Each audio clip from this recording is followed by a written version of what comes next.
Hello friends, welcome to Group 5. In this lecture, we will discuss about the Fresnel biprism. जैसे हमने last lecture में young double slit experiment discuss किया है fringe width calculate करने के लिए, वैसे ही सिमिलरली यहाँ पर भी हम फ्रिंज विड्थ कैलकुलेट कर सकते हैं। सेम टू सेम डेरिवेशन है। जैसे यंग डबल स्लिट एक्सपेरिमेंट में दो सोर्स थे, एक सोर्स से हमने डिवीजन ऑफ वेव फ्रंट करके बनाए थे, ऐसे ही यहाँ पर भी, लेकिन यहाँ पर हम रिफ्रैक्शन फिनोमिना का यूज करते हैं with the help of prism. अब यहाँ पर दो प्रिज्म है, बाई मतलब दो प्रिज्म, टू प्रिज्म्स लेते हैं जिनका एंगल बहुत छोटा होता है, मतलब angle of prism is very very small, और उनको बेस की तरफ से जोड़ देते हैं। जैसे ये है एक प्रिज्म और इसका जो ये प्रिज्म एंगल है that is very very small, एक प्रिज्म ये और ऐसे ही एक प्रिज्म इधर, इसका प्रिज्म एंगल भी काफी छोटा, 1 डिग्री के आसपास, 0.5 डिग्री, इसका 0.5 डिग्री ऐसे कुछ होता है। तो यह है प्रिज्म एंगल ए और इसको बोलते हैं बाई प्रिज्म। अब किसी भी एक प्रिज्म से अगर लाइट रे पास करती है तो वो अपने पाथ से डेविएट हो जाती है, तो कहीं और से आती हुई दिखाई देती है। जैसे हमने एक प्रिज्म ये लिया,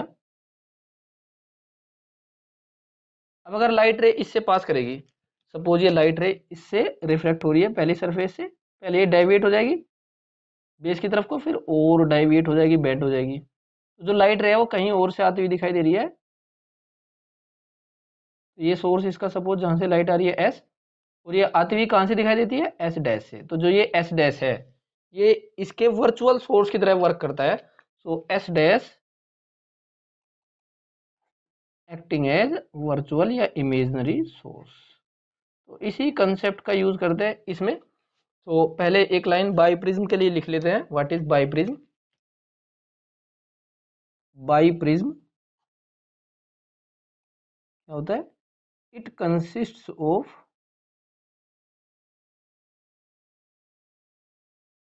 to prisms of very small angle of prisms and joined base to base। ये हो गया आपका फ्रेस्नेल बाई प्रिज्म। अब इससे कुछ डिस्टेंस पर एक सोर्स रख देते हैं हम, सपोज ये सोर्स है एस सिमेट्रिकली। अब इस सोर्स से एक लाइट रे सपोज ये, और एक लाइट रे सपोज।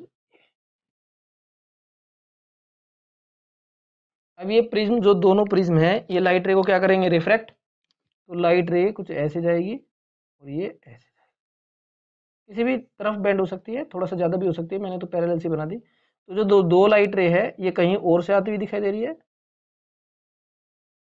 ये S1 सोर्स और ये S2 सोर्स की तरह वर्क करेंगे पॉइंट, ये S1 और ये S2। तो जो दो ये वर्चुअल सोर्स बन गए, ये बिल्कुल ऐसे दिखाई दे रहे हैं जैसे YDSC में दो स्लिट थी S1 और S2। तो ये जो प्रिज्म एंगल है इस पर डिपेंड करेगा ये डेल्टा। ये सपोज जो एंगल ऑफ डेविएशन है दिस इज डेल्टा, और ये भी यही है delta, angle of deviation of light रे, ये भी डेल्टा। सपोज जो सोर्स S है उससे प्रिज्म के बीच की डिस्टेंस सपोज ये है A, ये सपोज हमने A कंसिडर कर ली। अब जो S1 S2 के बीच की डिस्टेंस है वो मान लेते हैं हम कैपिटल D, जैसे दो स्लिट्स के बीच का गैप था YDSC में। सो फ्रिंज विड्थ इसके इक्वल आ जाती है YDSC में d लैम्डा बाई डी। इससे कैपिटल D डिस्टेंस पर एक स्क्रीन रखी है तो उस पर सेम फ्रिंज पैटर्न बनता है जैसे YDSC में। विड्थ ऑफ फ्रिंजेस या फ्रिंज विड्थ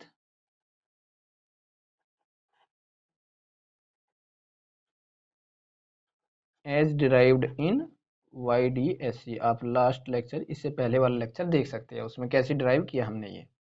अब यहाँ पर कैपिटल D क्या है, स्लिट्स और स्क्रीन के बीच की डिस्टेंस। अगर स्क्रीन यहाँ पर हो, सपोज स्क्रीन यहाँ पर है, तो एक तो ये डिस्टेंस और एक बाई प्रिज्म से जो स्क्रीन की डिस्टेंस है, एक वो डिस्टेंस।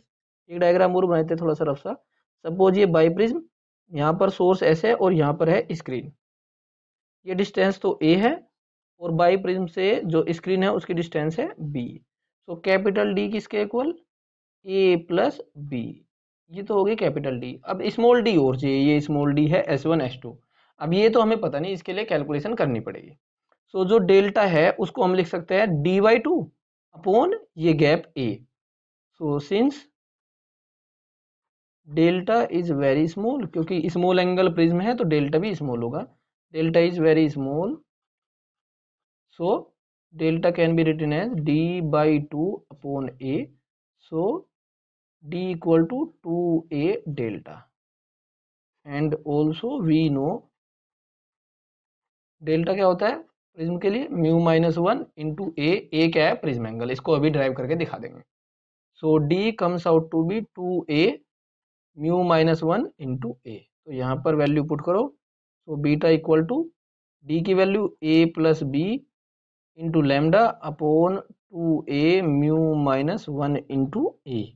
ये हो जाती है fringe width for Fresnel by prism. Fringe width for Fresnel by. बाकी सब चीज़ें ऐसी ही है जैसे YDSC में हमने डिस्कस की है, सेम टू सेम।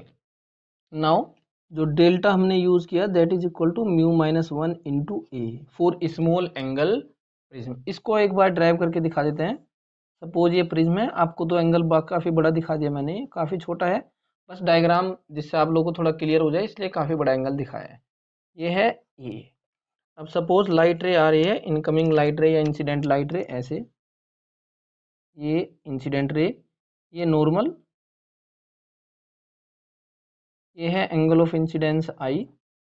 लाइट रे इससे पास करने के बाद ऐसे हो जाएगी, ये suppose angle of refraction R1, यहाँ से फिर एक नॉर्मल, फाइनली लाइट रे ऐसे डेविएट हो गई, ये है इमरजेंट रे और ये एंगल है E, सपोज ये एंगल है R2। So angle of deviation जो होगा इस केस में डेल्टा, पहले तो ए बी सरफेस है, ए बी इस सरफेस से होगा एंगल ऑफ डेविएशन I-R1, पहले ऐसे जा रही थी तो अब ऐसे जा रही है तो I-R1 हुआ। दूसरी सरफेस से सिमिलरली E-R2 चेक भी कर सकते हैं। ये लाइट रे ऐसे जाती, अगर सरफेस से रिफ्लेक्शन ना होता तो ये R2 है तो ये R2 हो जाएगा। सो टोटल E में से R2 घटा दो तो इतने एंगल से डेविएट हो गई है। So this can be written as I plus E minus R1 plus R2, ये हम लिख सकते हैं। अब इसमें जो स्नेल्स लॉ है उसको अप्लाई कर देते हैं इस सरफेस के लिए भी और इस सरफेस के लिए भी। तो यहाँ पर स्नेल्स लॉ लगाओ आप, sine I upon sine R1 equal to mu, और दूसरी सरफेस के लिए sine E upon sine R2, sine E upon sine R2 equal to mu, दूसरी मीडियम का रिफ्रैक्टिव इंडेक्स, या फिर ऐसे करो sine R2 upon sine E equal to 1 upon mu. So for small angles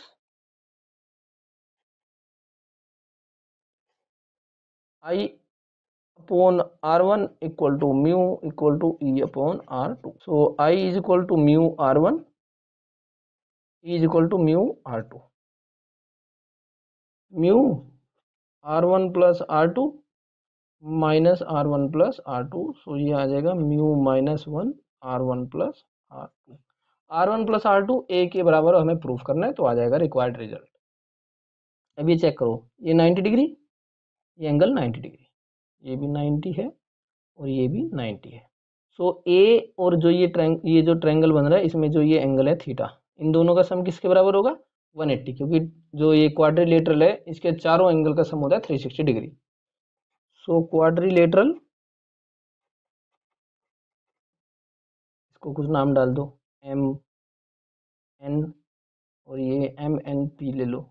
so A M N P, so A plus theta 180 degree आ जाएगा इसमें, क्योंकि 90 90 180 टोटल 360, तो इन दोनों का सम 180 डिग्री।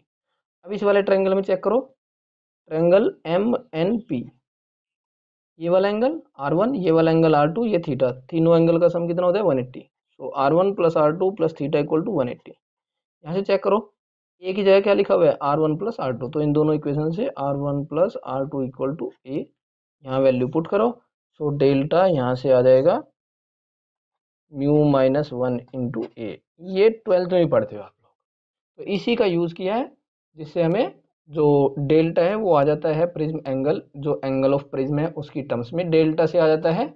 जो दो स्लिट्स बनी S1 S2 जैसे YDAC में होती है, तो दो वर्चुअल सोर्स बन गए S1 S2, उनके बीच का गैप आ जाता है। तो d lambda by d small d में हम स्मॉल डी की वैल्यू पुट करके फ्रिंज विड्थ निकाल लेते हैं फ्रेस्नेल बाइप्रिज्म के लिए। Now in the next lecture we will discuss about the division of amplitude, और उसमें सबसे पहले हम डिस्कस करेंगे interference due to thin films.